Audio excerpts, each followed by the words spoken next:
Hi everyone, my name is Andreas, I'm from mysupply, and today I have the amazing pleasure to talk to Remi. Remi is a professor at HHL Leipzig and many other very nice institutions and businesses, and I'm very curious to learn so much from him today. So thank you very much, Remi, for joining. It's an absolute pleasure today. Oh, it's an honor to be here. Thank you for your kind invitation, Andreas. Very, very nice to have you. So it would, of course, first of all, I'm very curious about how you basically, let's say, made negotiation, which seems to be your hobby, your business, and how this has all happened. So you have been doing so many interesting things over the last years. So you have been working for High at Axel Springer Consulting. You have been working for Comdirect. You're now professor at HHL Leipzig for quite a while. You're the founder of the Negotiation Center, and you're doing so many things in parallel. In the meantime, you're also living in the most beautiful city in Europe, which is, of course, Hamburg. So very cool. It would be lovely if you can tell us a bit more about how this became, let's say, your profession, why negotiation is that topic, and can you give us some insights here? Would be really happy to hear about yourself. With pleasure, with pleasure. Negotiation is not only a hobby; it's a great passion of mine, and that's the reason why there are so many things. I'm involved in so many projects and so many initiatives, and why we're running startups, why we're doing research, why we're teaching it, and all of that is because I firmly believe that. Negotiation competencies, the ability to negotiate well, brings about change, and change improves the quality of our lives individually, but at the same time, it makes our world better. So I do believe that on a planet with 8 billion of other individuals, or almost 8 billion other individuals, the way forward is indeed not by telling them what to do, but by negotiating our leadership positions and by bringing about the change for better. So that's the reason. That has been my great passion for almost 20 years, or over 20 years now. Time flies. Over 20 years now, and I'm super happy that I'll be able to share a little bit of that here in our today's chat. Very cool, very impressive. So I just recently saw you even, let's say, founding a new organization now, which is the European Negotiation Association. Can you just give us some insights what this and why this is needed and why it's not already existing in one of your former associations you have been founding? Oh, with pleasure, with pleasure. This is actually a very recent event, and unlike the U.S. president said that, or paraphrasing what he said, we are not doing it to screw the U.S. Negotiation scientists, end quote, but we're doing it to strengthen and revive the community of negotiation scholars and practitioners in Europe, which desperately needs more momentum, more initiatives that connect people together. And together with a group of friends, we decided that it's the right moment. It's the right moment to say, "Hey guys, let's join forces. Let's look for really cool collaborative research projects. Let's create a new momentum for this topic. Let's pass it on to the new generation, and let's start a series of initiatives that will strengthen the bonds between people across European countries, various European countries, in academia and in practice, who are sort of struggling individually, but strengthening the bonds between them empowers them to let's empower them to start new collaborative projects, and let's share some of this passion with others, with the new generation of scholars and practitioners. So that's the reason behind it. And the first initiative that we're planning to do is going to take place very soon. I think 2 or 3 weeks in Paris. We are meeting for the first. We're organizing a conference, a European negotiation conference, which as soon as the idea came out that a few months ago, was immediately flooded with submissions, which pretty much signals the need for collaborative effort in that area, the need for networking and building new connections, strengthening existing ones. So that's the main reason behind this initiative. Yeah, very, very cool. So basically, for me, it was a bit like negotiation is a bit part of my DNA, I would say. So my father was in procurement, and also I saw him negotiating, and this was always a kind of a gamble. And of course, it was so much fun and enjoyed it so much, and I do as well. So for me, pretty much, this is also something that I like as a personality, to negotiate on certain things with people, and other feel very offended. So my wife says, "Oh no, please, can you just take over?" So this is nothing I really would like to take care for. So how is this about you? Is this also something you enjoy very much, doing negotiations? Oh, absolutely. And my perception of this process, though, has evolved over the last 20, 30 years. I've grown up in a culture of scarcity, and the culture of scarcity are very much very often characterized with strong competition for resources, and that's something that we're still observing in some countries around the world, where negotiation is a way of securing resources. Yes, it's a competitive process, largely competitive process, which let's say, without using violence, through influence and through influencing, brings others to do what we want them to do. But my understanding of this is just sort of my cultural heritage, my cultural background. At some point, I discovered that negotiation belongs to a broader class of competencies that actually not only result in resource allocation, but this resource allocation problem is a subclass of a larger problem, yes, which is joint. Let's say we can characterize them generically as joint problems. So what do I mean by that? When two or more individuals get together, they want to do something together, but they have different perceptions about what and how and when. And this sort of removes somehow the competitive, or reduces the competitive aspect of this process, and focuses the attention of solving the problem at hand. Yes, and this is ever since I understood, let's say, ever since my understanding of this topic evolved in towards that direction, it helped me understand the impact of those competencies. Yeah, so what does it mean? It means that all processes that bring about new change, transition, right? Not within myself, but within smaller or larger groups of people or communities, requires negotiation. Negotiation competencies require negotiation processes, right? Every leadership function to be effective requires skillful negotiation, right? And so from this points out to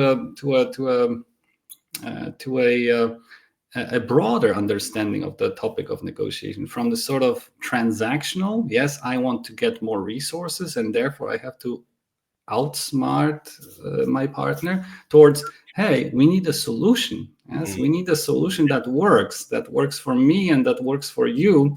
And let's think about what it means. This is a broader class of problems where negotiation comes in super handy. Yeah. So I'm very often looking at, of course, negotiation. So from my business perspective, pretty much from the lens of procurement. So, of course, negotiation has, of course, very, very different sides. Of course, you can see it basically everywhere, happening in politics and in many cases. That's very, very interesting what's happening all over there. So for me, from the perspective within procurement, so when I started quite a while with mysupply and looking for something where I think, all right, there is a lot of things like game theory, hey, cool thing, but what I felt So at least from my perspective, as a not scientific guy looking at this and just want to make something pragmatic, it feels like there's not really something pragmatic out there. So something like algorithmic game theory in a way. So let's just put things into an algorithm and make it work and put it into a software. So when I looked at this a few years ago and starting with mysupply, it feels like there's a scientific world on the one hand, and there's the business world on the other hand, but there's only little connection. And so of course I'm pretty sure you have a bit more insight on this, but how do you see this? This is a philosophical question, right? What's the purpose of science, and how do we improve our? What's the purpose of life, and how do we go about? Maybe let's even make it a bit more concrete. So let's say for me, it feels like in the past this was very disconnected. So let's say there was a scientific world only writing papers, but hardly being connected to something, at least what the businesses need. And I think that has been changing over the last years. So I think there's much more connection now. So this is basically a bit the view I have on that topic. So how do you see this? A bit more concrete than my other question before. Yes, this is indeed definitely more specific. So I would certainly hope so. I do not have any data to back up my my feeling, but to me at least, and to my colleagues, practical implications of our research have been profoundly important. And this is in negotiation for someone who spent time thinking about what it means to negotiate well, or what it means to make better decisions in general. This has a very tangible, pragmatic dimension, right? So whatever we do hope that it helps people out there become better negotiators, make better decisions, right? And create wiser outcomes of their negotiations, or craft wiser deals, wiser agreements, sustainable agreements. So I would certainly hope so, that at least in our domain, that the lag between theory and practice in whichever direction. So some claim that theory lags behind practice, or science lags behind practice. Some people say practice lags behind science. One can argue one or the other. We probably don't have enough time in this podcast to talk about it. But in general, I think this lag, if any, is rather short, and we see it especially in the area of which is emerging extremely fast in the last 2-3 years, and that is AI in negotiation, where I feel that these two domains, science and practice, go almost hand in hand. Almost hand in hand. I think Andreas, you probably have a lot of insights from the work that you're doing at mysupply, because I know that previous discussion, I know that you've been involved with various researchers, with people who are thinking and working about the role of AI in procurement processes for a while, right? Yes, absolutely. Yeah. So is AI also something that changes a lot also in the academic world in terms of how the research, especially also on negotiation topics, is evolving? Oh yes, I think AI is a game changer. Take any discipline, and it's going to be a game changer, right? I don't know, maybe without digging holes, right? But at some point, AI will help us build robots who dig holes even more efficiently and cheaper. But let's say there are these analyses done by very smart consultants who try to quantify what is the impact of AI on various industries, various business areas, and in some cases it's higher, in some cases it's lower. But I think we are seeing it right now in our domain, in the domain of negotiation, that AI has gotten here by storm and is here to stay. Yeah, absolutely. I think it's important, of course, to distinguish, of course, between the things that AI, especially AI agents, also can do in negotiations. So also, of course, we do this, and we think this is very, very powerful. And it's a pretty much involving industry right now, where things are, let's say, possible that haven't been possible before. That's for sure. And maybe let's a bit distinguish between so things like automated, autonomous negotiations, and on the other hand, more strategic ones. I guess you're more working on strategic topics. So how can AI help in, let's say, doing, or let's say, helping to support someone taking good strategic decisions?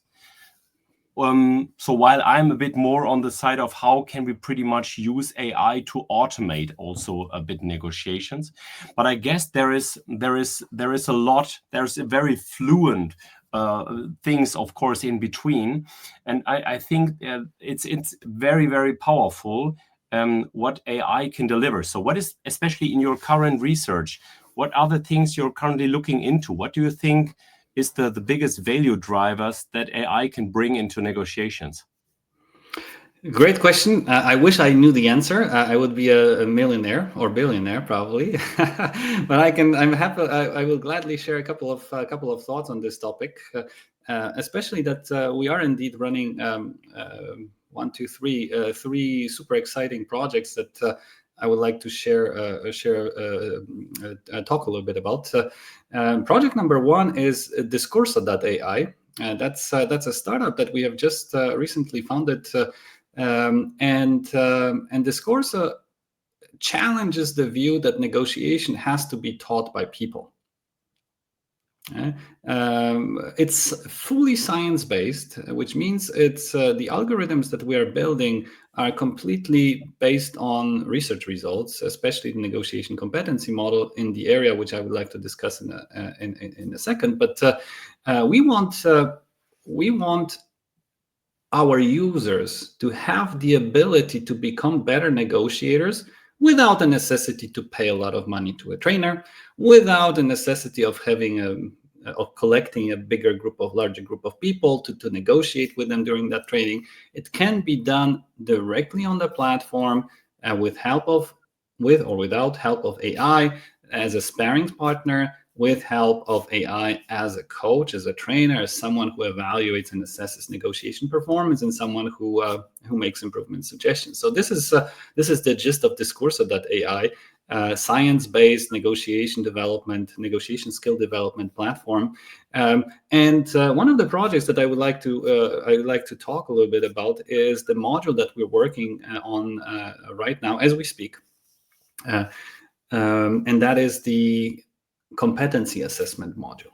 And that's something that the idea that came up during one of the editions of our negotiation competitions. We organize also negotiation competitions, by the way, called the Negotiation Challenge. And at some point we looked each other in the eyes and said, well, okay, so far we are assessing the substantive outcome. We are assessing the relational outcome, and we have judges who help us assess, let's say, comprehensive skills, including the process. Yes, that teams show during the course of the negotiation process. And we ask ourselves, how well would an algorithm, how good of a job would an algorithm do while assessing negotiation performance? Okay, so we gathered data. We asked super experienced senior negotiation professionals to assess performance in recorded negotiations from our competitions, of course. And we are now currently in the process of comparing those assessments with the assessments of our algorithm. Yes. We see that on the 5-point scale that we're using for this assessment, or we've used for this assessment during the course of our negotiation competition, the difference is 0.5 point, so 10%, and that's scarily good. As I was myself kind of skeptical before we started this project, but now I see that there are only very few areas where the differences between human assessment and AI assessment are larger than others. In some, they almost are non-existent. As everything that has to do with communication, roughly around communication, verbal communication, AI is excellent. Because it's a large language model. That's what AI can do, probably just as good, if not better, than a human judge or a human expert. Everything that goes a little bit beyond that, right? Such as body language and so on. It's something that probably will come. But I was kind of thinking that it would produce a larger delta between the assessment of AI and human negotiators. But given all these shortcomings, we are at the level of 10%. Or less than 10, currently less than 10%, and we're still training the algorithm and feeding it with the data from expert negotiators. So that's the second thing which I wanted to mention, right? So learning, getting feedback, assessing negotiation performance. This is something that we're currently working on. And the third one is, I don't know if to what extent this will be a topic in the remaining part of our chat, but we are also working on ethics of AI negotiation agents. As we speak, we're writing a paper together with a few friends and colleagues, writing a paper that somehow says, among other things, says, well, the more autonomy we give to an algorithm which is unpredictable, right, the more responsibility we have to take for making sure that it operates within well-defined boundaries, ethical boundaries and moral boundaries. And this is what this concretely means. We're currently discussing within our small team, but we're looking at various dimensions of this process, and would like to share some of the thoughts with all those mushrooming startups and developers who are building AI negotiation agents. Guys, take care. Yes, there are situations in which you carry as developers or principals of those agents. Yes, you need to take care and make sure you're responsible that those algorithms that you will produce will not harm other people. So these are just three examples of projects which are running exactly as we speak. Yeah. So maybe getting directly back to the third thing, what you just mentioned. So let's say ethical aspects of this one. So I think that's a very big topic. So of course, everybody knows basically who somehow had a few conversations, let's say in negotiations. So not every sentence that is said is perfectly true. Yeah. And I think that's the thing. Yeah. Let's say, and also the question is also from my perspective also, let's say again, coming from the procurement perspective, how do I want to deal with my suppliers? And that's for me also a very important topic, because this is why we decided, all right, we of course we will try to make the best, of course, for procurement, of course, getting the best results, but without telling any lies or something like this. And I think that's an important one. And oh yes, Andreas, it is exactly one of the. So there are different situations, right? Negotiation situations are not one size fits all. There are different types of situations, and in procurement we can encounter a dimension which, on one hand, is meant to substitute an auction or other similar market mechanism, which pretty much were designed to drive down the prices to the marginal cost of the suppliers, right? So that's one end of the spectrum. And on the other end of the spectrum, there's a complexity where we have an opportunity. We are in our supplier. We have an opportunity to create value, yes, by comparing our interests, yes, by dovetailing our interests, and by building more together. Yes. So there's a hugely different role that AI can play, and ethics of AI can play along this continuum. And so let me take something that is actually super positive, but because I think regardless of the level of autonomy that we give to the AI agents, meaning either as an assistant of a human negotiator or as an independently negotiating or autonomously negotiating agent, generally AI has a better ability to understand value creation possibilities or discovering value creation options than people. Yes, because it's unbiased, because it's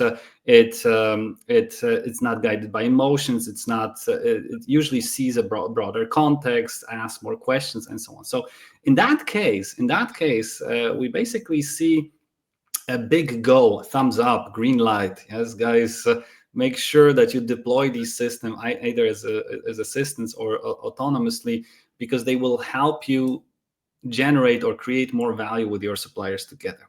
But let's move to the other end of the spectrum. And that's a completely different story, right? Because the purpose of negotiation bots, yes, on the other end of the spectrum, is to drive down the price.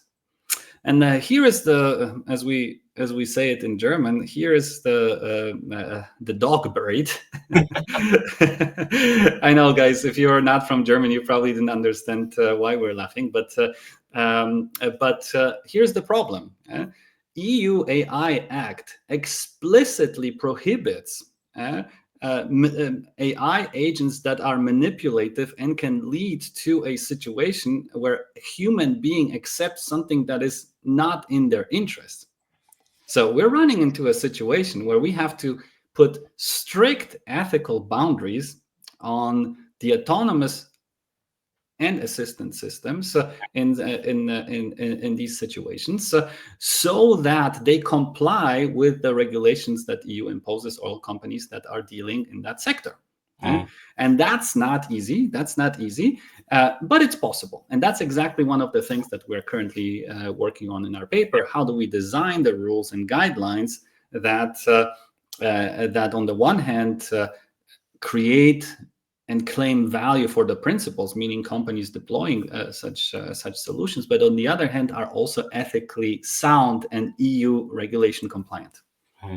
Yeah, thanks for sharing this. So, of course, I completely agree here, but not from the perspective of, let's say, complying with EU regulations, but let's say complying also with just pure ethics, because basically, and that's basically the main purpose behind. So, of course, if you're dealing with a small supplier, it doesn't really matter. So, if it's a one-time shot or whatever, you just buy something there.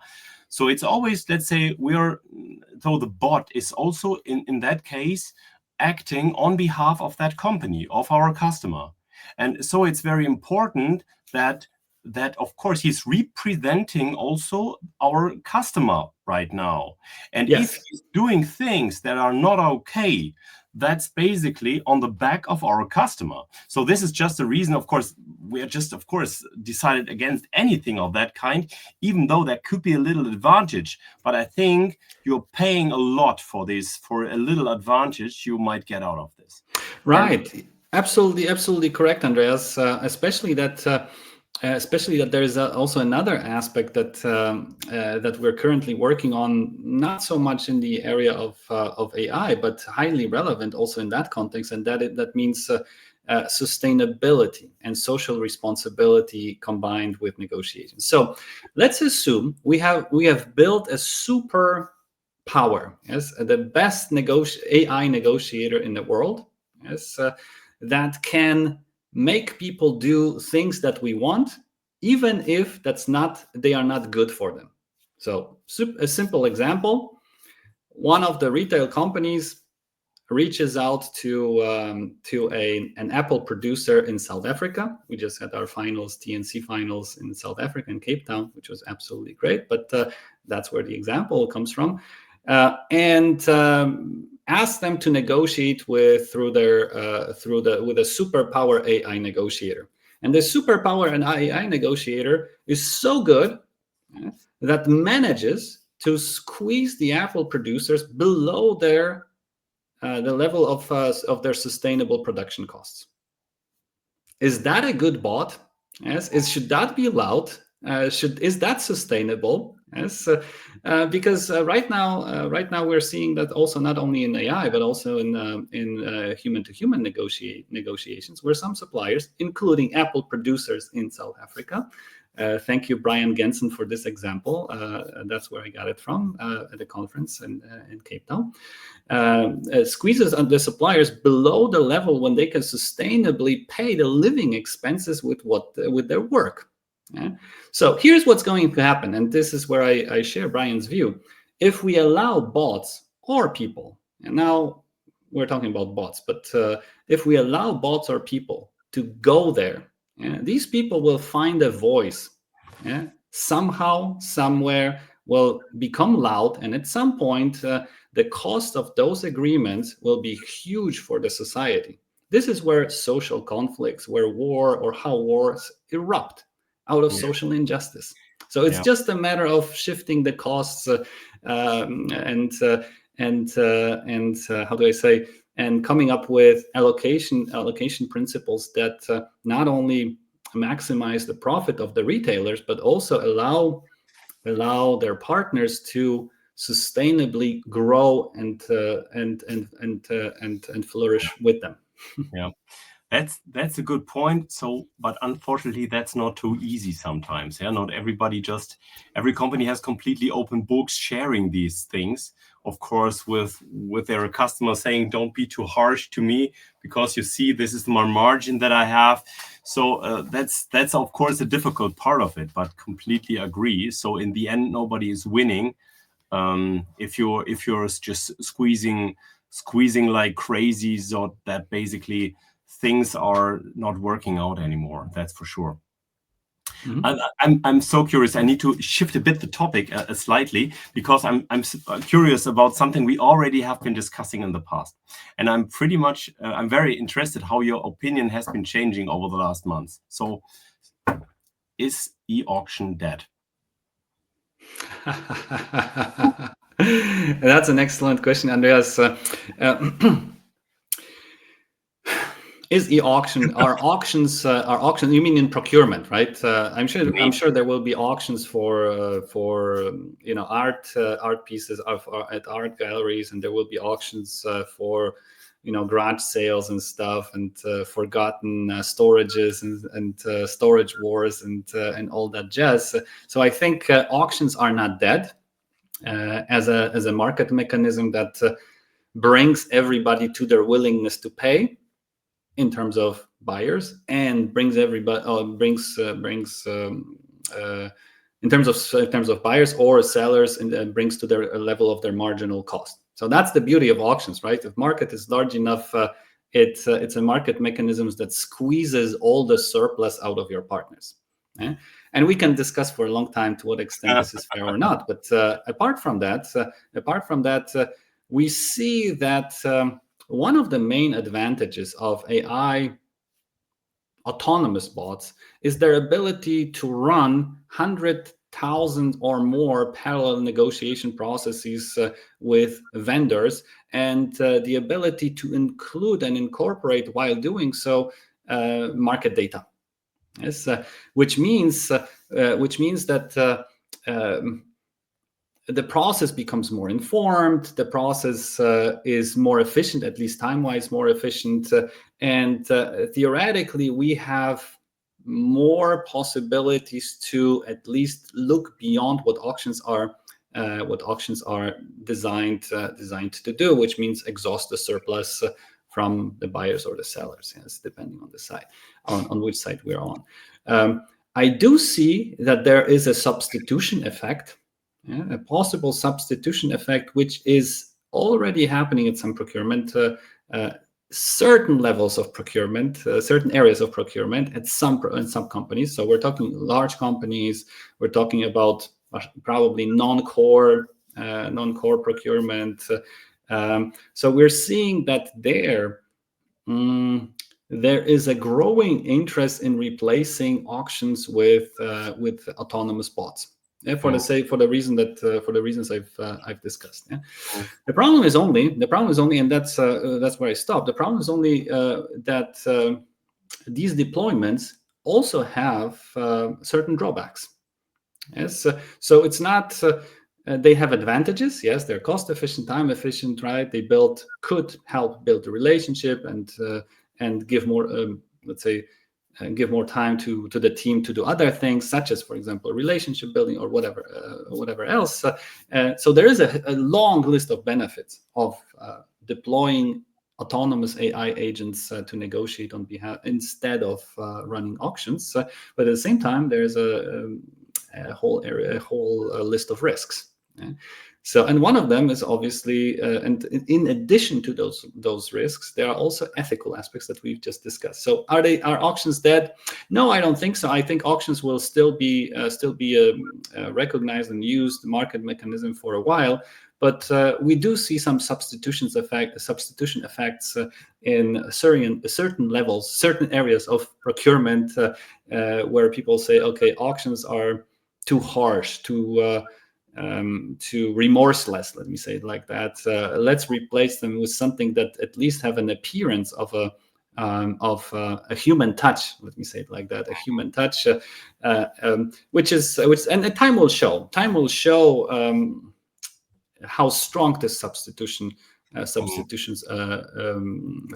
effects are. Yes, my feeling is that both mechanisms, both price setting or condition setting, contract condition setting mechanisms will probably coexist in some point, in some form in the future. The question is, what will be their share? It's extremely hard to predict at this point. I wouldn't even dare to do so. But my feeling is that the auctions are not dead.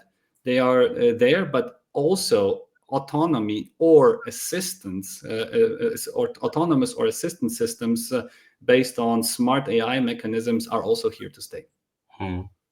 I personally think that, let's say, of course, auctions have their role. That's for sure. But basically, I think there is, from my perspective, just from the fact perspective, nothing what an AI agent couldn't do better, from my perspective. The most important thing what I see is basically, of course, just as you mentioned. So e-auctions in that sense have been invented in the early early year of the century, and basically it has been starting, and it basically they tried to do a lot of things which miserably failed, and then they said, oh, okay, auctions, we don't do this anymore, and really auctions had a very bad reputation for a longer time. And so the same could pretty much happen, exactly what you just said, to also AI agents. And so let's say if this is the case, then so, all right, we are not doing anything with AI agents anymore because I just don't trust the things. They're telling me the truth, or whatever. So because it's not only fact thing, it's pretty much something which is also depending on let's say perceptions of people, and about, let's say, also the reputation that these tools have. But just coming from the fact side, I just see one very, very big advantage of AI agents, besides the aspects you just have been sharing. I think that you can be working, let's say, on negotiating multi-dimensional. And that's not, and an auction is just single dimension. And you can just do on the price, that's it, and nothing more than that. And basically, if you're doing working with an agent, you can, let's say, have different parameters at the same time. And you can even go much wider than this. You can just say, all right, this is not only happening in a tool where you're chatting. It could be a tool where you're talking to. It could be even though that the AI agent is calling you at a certain time, and you're just discussing with these tool. And in parallel, there's maybe 100 others doing the same with the same agent. And so there's so powerful opportunities that an AI agent, let's say, can bring value. So that I think, let's say, if the risk, and let's say exactly what you just said, so I completely agree here, especially in terms of ethics and in terms of, let's say, reputation. Yeah, if AI agents, let's say, would let's say succeed here, I personally would think they will eat auctions for breakfast. Yes, it's something. It's a possibility that we cannot exclude. So in the long run, if we extrapolate technology, the predictions say that in 2050 at the latest, some say even earlier, we're going to build general purpose intelligence. And so now we're talking about large language models, and they are damn good. Yes, Yeah. they've passed the Turing test a long time ago. They are indistinguishable in terms of reasoning and even creativity to an average human being. Yes, sometimes in some areas, no, and not in some areas. In most of the areas in which these models have been trained, they surpass already our capabilities. Yes. I'm a believer in technology. As much as I like human touch in negotiation, I'm a believer in technology, and I do believe that at some point we will build general purpose AI, which is smarter than we are. Yes, and from that moment on, it's very hard. It's very hard to sustain an assumption that it will be better than us in everything. It will count better. It will write better text. It will, I don't know, reason better, but it will not negotiate better. I think this is such a perception is Yeah. extremely naive. Yes, and which means already now there's evidence that in certain situations AI autonomous bots perform better than people. And there's evidence that in certain cases, AI bots are even preferred partners by people, which is a paradox, which is almost paradox close to an absurd. But we like their kindness, their predictability. We seem to enjoy the smoothness of the conversation, that it rarely derails, that it rarely becomes emotional, right? So these are all the things that negotiators like and appreciate. So I sympathize with your hypothesis, and at the same time, it will take us a long time before this substitution effect is 100% and zero, goes up to 100% and zero. So yes, I think we're starting. The potential is humongous, and it is enormous. Yes, the potential of AI in negotiation or deploying smart AI, either autonomous agents or assistant systems,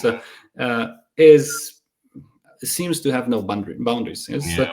But at the same time, it will coexist at least for a while with auctions, with a tendency of an enlarged market share or increasing market share over time. Yes. Yeah. So yeah, of course, when it comes to the negotiation capabilities of human beings, I think just the smartest thing, of course, have an AI supported person. I think that's just the brilliant. Also, something I don't think that will be let's say just dropped by a bot only. Also in many years, because I think, let's say, there is always a human component which will be very hard to completely cover. And with a good bot support, and this could even mean, of course, we are right now in a conference, there's a camera on, yeah, so a bot can analyze, is this guy telling me the truth, or and there's and by the way, there are already solutions that do that. Absolutely, and there's so much more that can be implemented, not only in research but also in real life. And I think this is all coming, and I'm pretty sure, but I think a human component in the very end will still be a very good idea, as long as it gets the support that it needs. I'm very often also asked a question, and I also want to ask you, because let's say I have an answer. Maybe what's your on this one? So when I talk to people about what we do, there is very often the question, yeah, and now you have a bot, and what if the other side also have a bot? So what will happen then? So let's say, basically, of course, is this just the case for the next years, that there's a human being talking to a bot, or do you also pretty much foresee in the near future that we'll have multi-bot to bot negotiations? This is a question which we apparently are getting quite often. And so let me start with a story from Cape Town. it's a dinner story. I was sitting next to a negotiation consultant from one of the large consulting companies, and he told me he's responsible for, let's say, their center on negotiations. And he told me that in the debriefs that he has with those who pitch consulting projects to their clients, he already said that about 80%. He used the number of 80% of pitches that they do pitches to bots, to negotiation bots, already now. So what are they doing, right? They are obviously not also going the same route, and are using AI to prepare themselves better for the pitches, to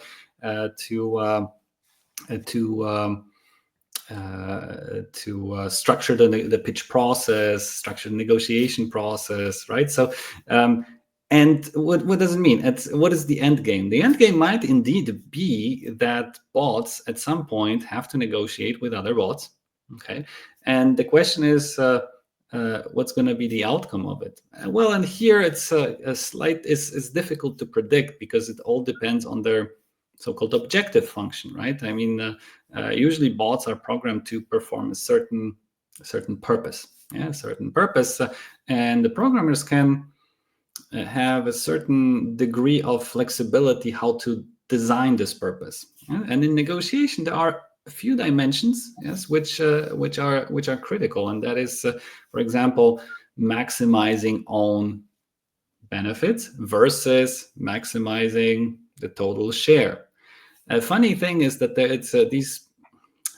these two objectives are maybe not directly conflicting, but behaviors that are required or necessary to create value, they somehow have a negatively correlate with the ability to claim it. Yes, in other words, if I share all information that I have, if I reveal my true interest, I will create more value. And if my partner does the same, we will create more value together. But at the same time, it will be very hard for us to claim anything more than what we agree to be justifiable. Yes, because all cards will be on the table.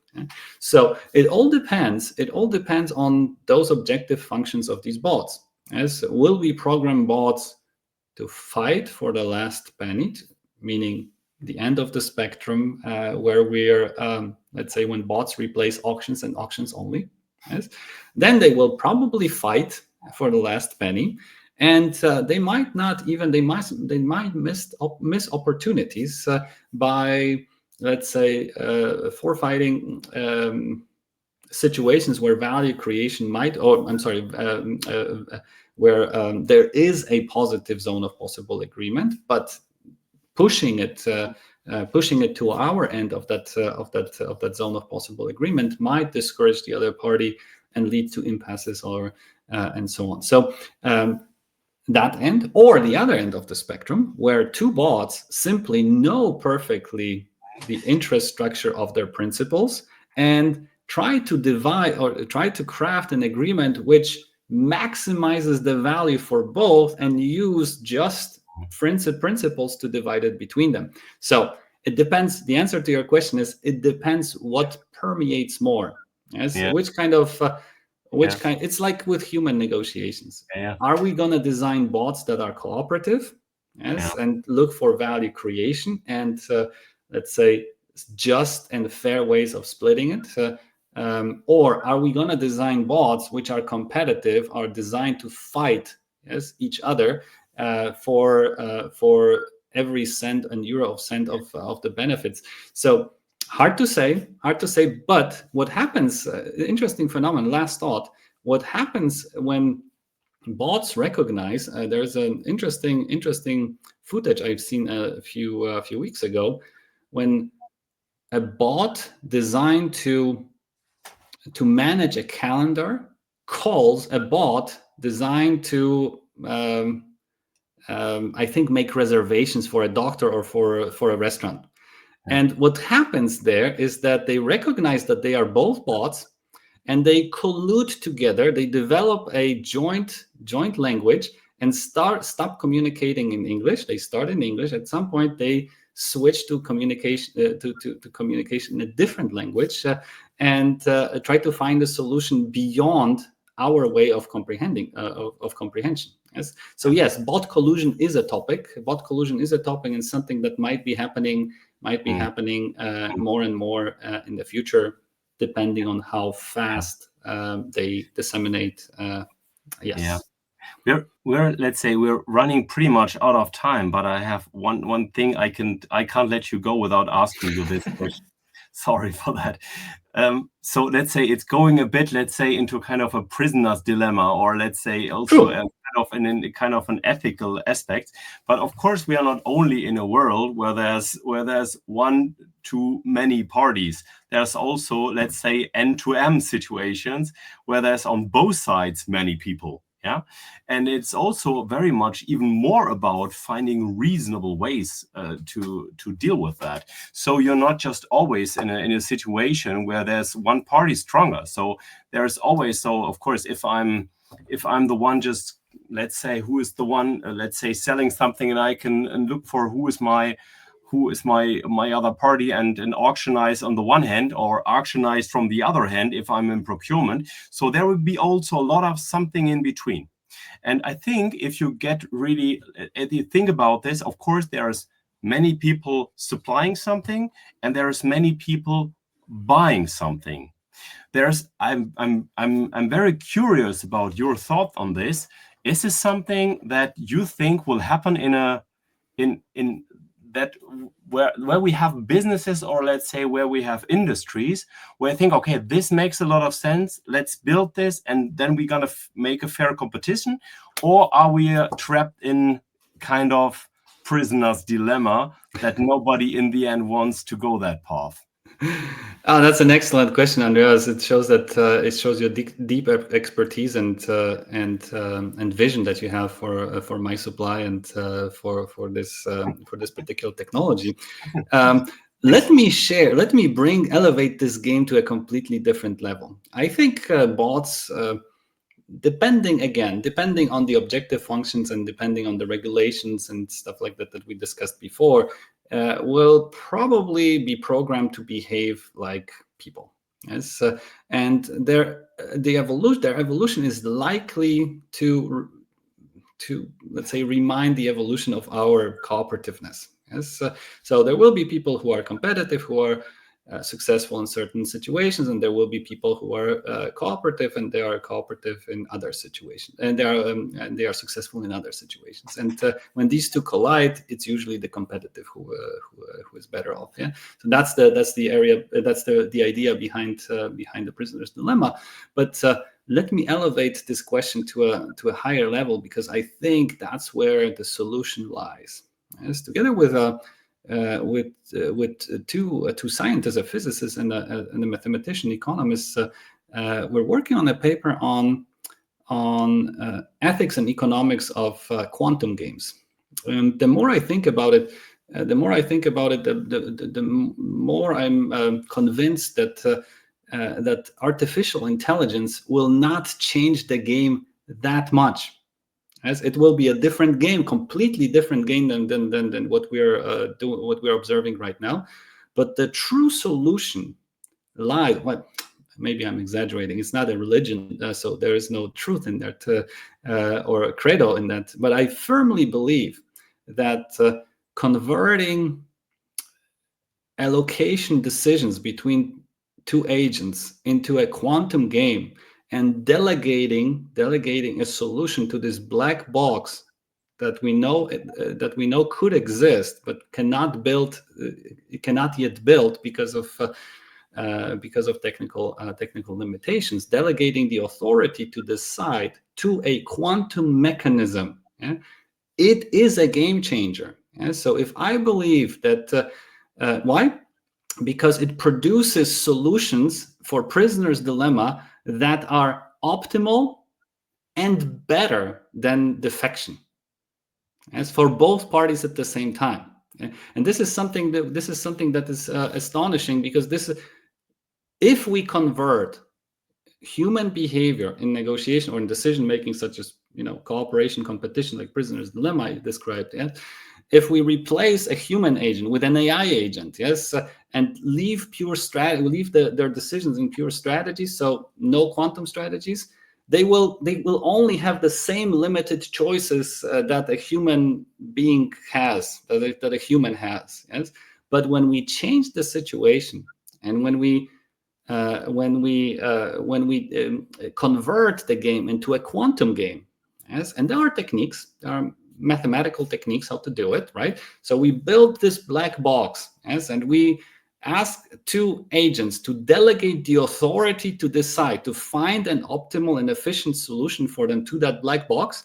It will produce a solution which is better for both than what they could do with the pure strategy mechanisms. So it's not the AI that is a game changer. The what is a game changer is converting this logic to a quantum logic, because it gives us options that do not exist in without quantum logic. Yes, regardless of with human beings only, or with AI, or a mixture thereof. So I'm sorry, it gets probably less tangible and less, but I firmly believe that with the rise of and stability of quantum computing, yes, which is remarkable.